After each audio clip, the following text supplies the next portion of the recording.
Adapun ucapan sebagian yang mengatakan bahwasanya man kana kitabuhu syaikhahu fa khata'uhu aktsaru min shawabihi. Barang siapa yang gurunya adalah kitabnya, maka kesalahannya pasti lebih besar daripada kebenarannya. Maka ucapan ini perlu perincian. Ucapan bahwasanya orang yang belajar dari kitabnya dan menjadikan kitab sebagai syekh dan sebagai guru, maka kesalahannya lebih banyak daripada kebenarannya, maka ini perlu perincian. Kita katakan ucapan ini benar apabila yang dia baca adalah kitab yang memang menyimpang. Adapun apabila kitabnya adalah kitab yang benar dan dikarang oleh seorang ulama yang sahih tauhidnya dan juga manhajnya di dalam beragama, maka tentunya yang dia baca adalah kebanyakan adalah perkara yang benar. Kemudian juga kita katakan hal ini berbeda antara seorang penuntut ilmu dengan penuntut ilmu yang lain. Apabila dia berada di awal jalan di dalam menuntut ilmu, maka jelas kita katakan dia harus belajar dari seorang guru. Apabila dia berada di awal jalan di dalam menuntut ilmu sebagai pemula, maka kita katakan dia harus belajar dari seorang guru.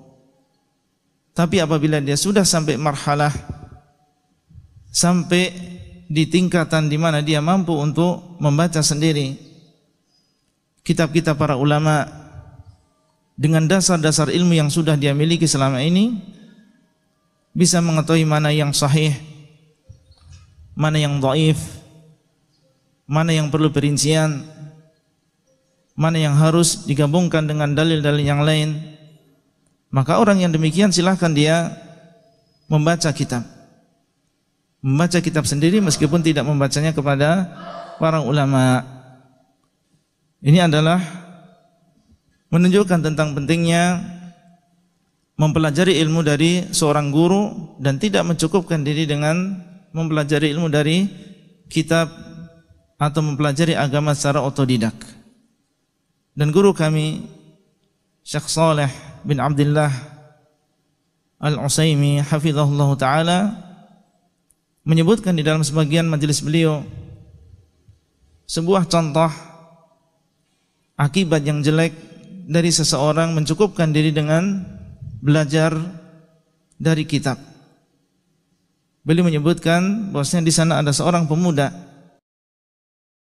yang dikenal dengan kepandaiannya dan juga kecerdasannya, dan setiap hari dia membaca kitab kurang lebih 10 jam. Setiap hari dia belajar dan membaca kitab sendiri kurang lebih 10 jam dan tidak pernah menghadiri majelis ilmu. Tidak pernah menghadiri majelis ilmu. Padahal di dekat rumahnya ada seorang syekh yang memiliki kajian secara rutin. Namun dia enggan untuk menghadiri majelis ilmu tersebut dan mencukupkan diri belajar sendiri dengan kecerdasan dan juga kepandaian yang dia miliki.